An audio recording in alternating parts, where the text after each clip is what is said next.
Okay, happy Wednesday to everybody. We're going to be spending a little time talking about readmissions and their role in value-based care, both for our hospital partners as well as what role the primary care physician has in this process. We've discussed some of this before, and some of it may be a refresher.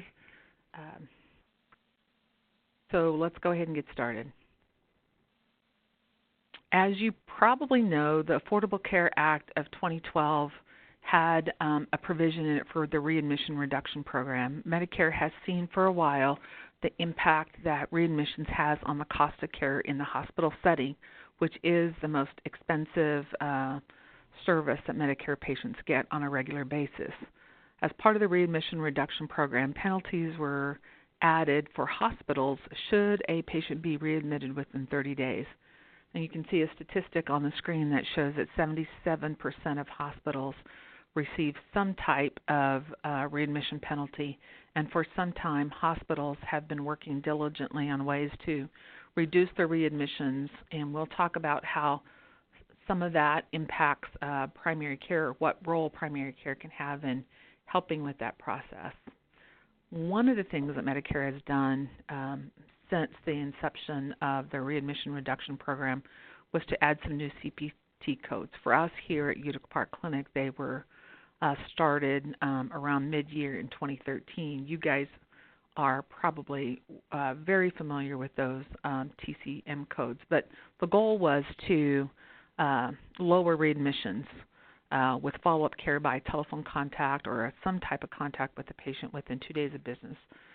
2 business days after discharge, and primarily directed toward primary care, although other providers can bill those TCM codes.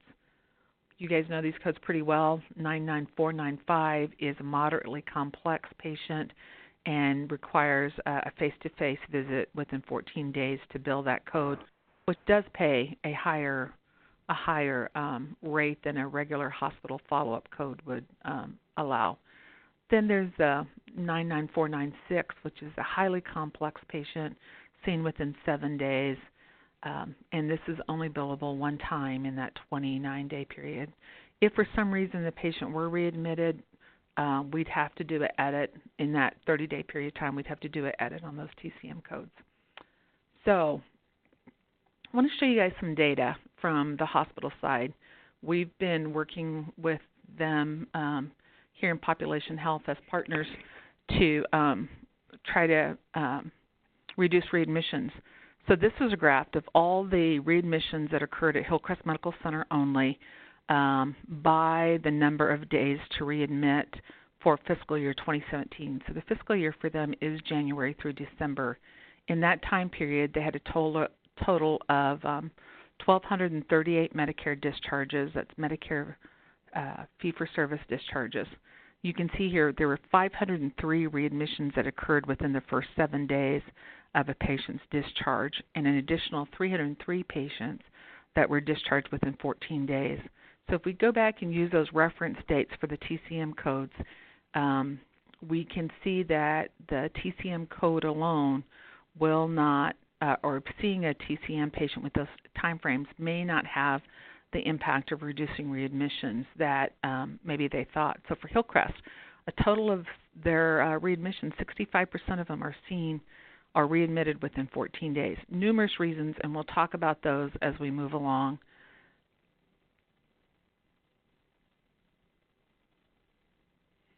So the most common transition of care occurs from discharge back to home or with home health. To the home health setting. And this little graphic just shows some of the different places that our patients may be going back to the office. Some of them do go back to the ER, back to the hospital and home. So we want to help assist our patients in those transitions. We have a cut of data that shows what our Utica Park Clinic primary care physicians numbers are for this same time period we looked at before. The screen we looked at before was all discharges, Medicare discharges. This reflects our Utica Park Clinic discharges. So our rates are a little bit better. We had 133 of our 372 readmissions that occurred within the first 7 days and 47 of them at 14 days. for a total of 180, or 48% of our readmissions. The previous slide showed 65% of overall hospital readmissions occurred within 14 days. So one of the other things to transition care management is the need to reach out to skilled nursing facilities, LTACs, and home health agencies who are also helping to take care of our patients in that immediate post-discharge time frame. As a whole, our skilled nursing facilities at Hillcrest are seeing a readmission rate of about 23%, and we can talk about that. Home health agency is just a little lower, coming in about 19%, and LTAC is a relatively small number, but still having a readmission rate in the low 20s. So wanted to show you guys some information about where Utica Park Clinic in 2017 had sent their patients who were readmitted. 186 of them went, almost 50% of them went home to self-care, and 90 had home health agency support, and 63% were sent to SNFs. And there's a number of other disposition codes you can see there of where our patients are going in 2017. So there may be a few other ways to do a transition care visit, and one of them is to maybe look at and try to prioritize that visit. In EPIC, we have a LACE Plus score. You probably are seeing it in the banner of your patient record. The higher the score, the more complex the patient should be. Right now, we are using that LACE Plus score, and our high-risk case manager is reviewing some of our discharges and communicating both with providers and with care managers in the clinic on those patients who have a LACE score of 59 or above. So you may see some notes from Cindy on that. Wanted to make you guys aware of EPIC and a program that they have done, or a new model that they have done. It is a predictive readmission score. This is going to be in the new build that's occurring in November, and is scheduled to go live in December of 18. This program was developed at Case Western Health System, their Metro Hospital. This shows a slide screen of what their experience was in 2017 and what they saw as a good predictor of a patient's chance of being readmitted. The darker blue line shows EPIC's predictive model for readmission, and then the light gray line shows the LACE Plus score.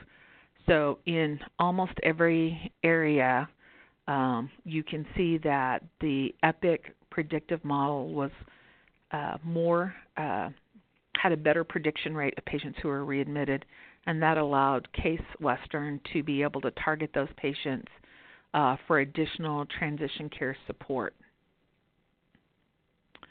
A couple of other alternatives. As you know, one of the things in CPC Plus is the development of alternative visits.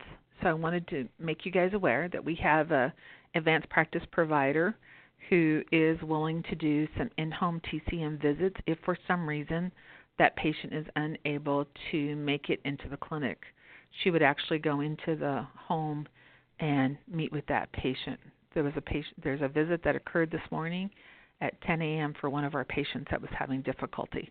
If you want more information about that, we will get that information to you. Right now it's kind of on a case-by-case basis. Additionally, Hillcrest and Utica Park Clinic have transition care nurses that sort of bridge that time period from the time a patient is discharged until that 30-day period as an opportunity to prevent readmissions. And of course, we have our clinic-based care managers who are calling and doing transition of care calls, reaching out to the patients, making sure they get a TCM visit, and then providing extra support for them during that time. I also want to make you aware that Hillcrest Health System has contracted is not quite the right word, but they have entered into a partnership with a company called Physician House Calls based out of Oklahoma City. Physician House Calls goal is to work with patients who are homebound and who have a great deal of difficulty into getting into primary care offices for a visit. Their definition of homebound is a patient who has trouble ambulating, does not have transportation to a primary care clinic, or is otherwise unable to come in for a visit. Currently, physician house calls, it happened last week, is available to do in-home TCM visits and will provide a 30-day follow-up. Their target population are the Medicare, and they will also do Medicaid patients. One of the other things that they are willing to do is to do a one-time in-home visit for patients whose home health orders may have fallen through the cracks until a PCP visit can be made. So I wanted to make you aware of that service. We have had so far 4 patients referred to them last week through the hospital case managers, and as we see additional patients that may need that service, we will try to engage them a little bit more and bring you more information later. Physician house calls will also see any patient on the hospital side that doesn't have a designated primary care provider. So that's one of the things the hospital is doing to try to reduce their readmission rates. This shows a little bit of the workflow that the Metro Clinic at Case Western used for that predictive readmission tool. They identify patients who have a rising risk, and from that scoring that they do, it is a score of 11 to 22. If the patient has a score of less than 11, they may have a consult by a case manager, but a case manager consult is required for people who have a rising risk or a high-risk score. They're seen by a case manager or a social worker, and the goal is to schedule that TCM visit prior to the patient's discharge. Their target is 7 days for those highest-risk patients and 14 days for those rising-risk patients. So this is the workflow that they have. We have a similar workflow for our patients currently that are UPC patients. This particular screen is from the advisory board and what they have identified in their research as effective transition processes. And it all begins in the hospital. You can see all these activities here are with the hospital, doing an assessments, getting an in-depth assessment of what some of those needs are, having a discharge plan, sharing that information with the caregivers, and then getting a warm handoff to transition care leads. For us, it's our transition care nurses, and they're usually actively involved on the hospital side with those patients. And then making sure that we get a handoff to the primary care, and that's our goal, to make sure that when those TCM patients come into the office, that you know everything that they need and what support they've had so far. I'm going to skip that slide. I forgot to take it out. So you can see one of the goals is to identify patients who have those high risk, rising risk, or low risk, rising risk, or high risk, and various actions that you can put into place for them. This is what our transition care nurses and our clinic-based care managers do during those patients' discharges. They do some telephonic support. They may connect them with resources. They find gaps that are missing. Sometimes it's things like oxygen wasn't ordered or an oxygen concentrator was misplaced, and that causes a readmission to the hospital. We'll talk about some of those other reasons why, and I think our transition care nurses have done a great job in identifying those gaps and trying to get them resolved within 1 to 2 days after discharge.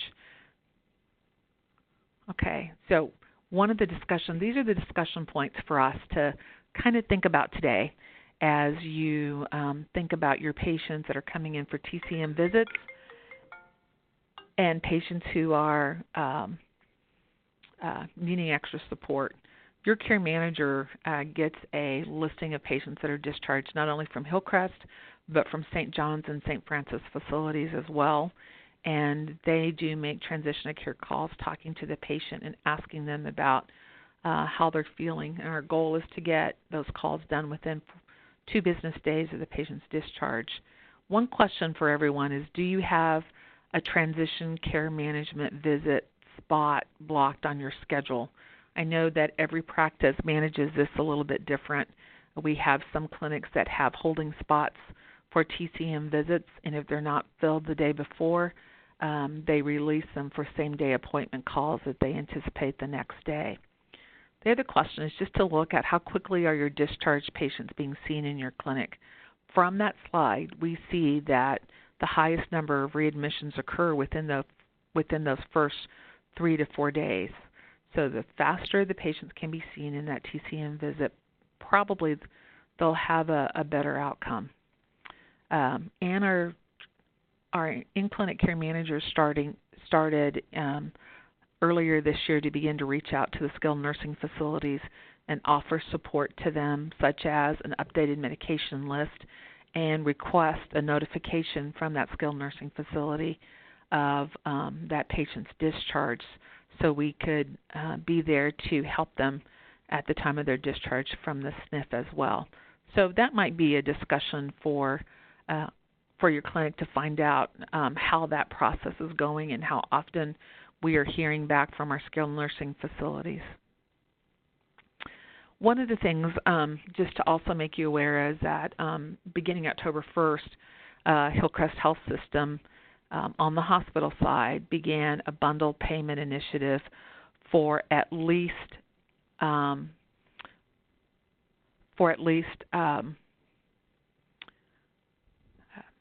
29 designated DRGs, and in the first 3 months of this program, they hope to narrow that down to those DRGs that need it the most. But in that bundle payment initiative will be a requirement for post-acute care providers like SNFs, home health agencies, and LTACs to engage in that patient's care transitions on a higher level. So we'll bring it back to you more information on that.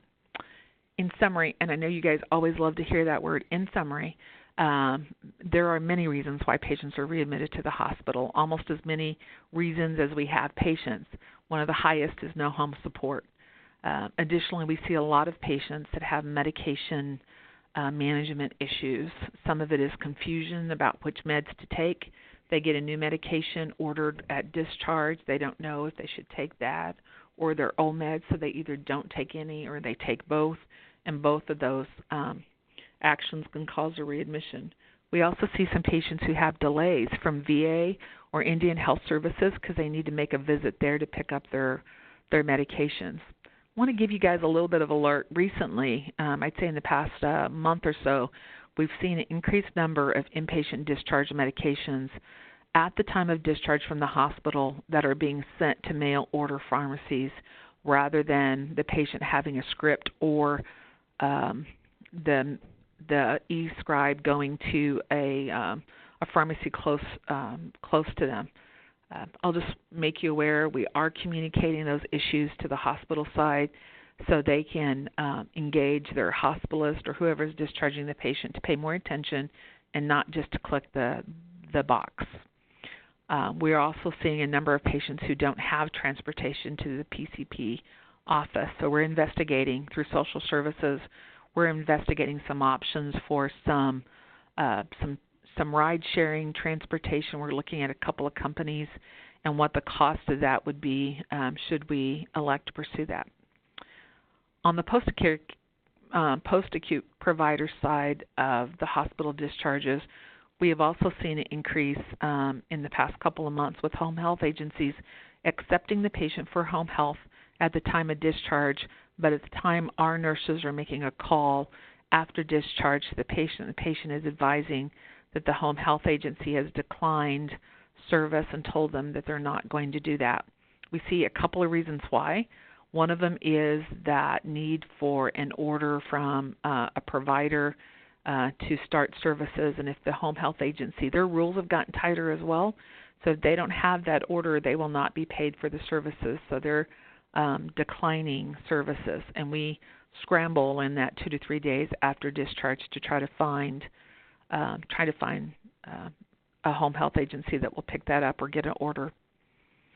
Some other things that we see off the SNF post-provider side at the hospital are that the patient ends up being too high level of care, or that they don't have medications appropriate for them. So, a number of reasons why. But our goal is to work as a health system between the hospital, the transition care nurses, and our clinic managers, clinic care managers, to get our readmissions down as low as possible. So we will be sending some additional information as we build out some new things in Epic. With that new predictive readmission tool will actually come a dashboard that you can have by your clinic and by the hospital that shows current real-time readmission data. And as that becomes available, we'll come back and meet and discuss about that. Thank you guys so very much for your time. I hope you have a great afternoon. Bye-bye.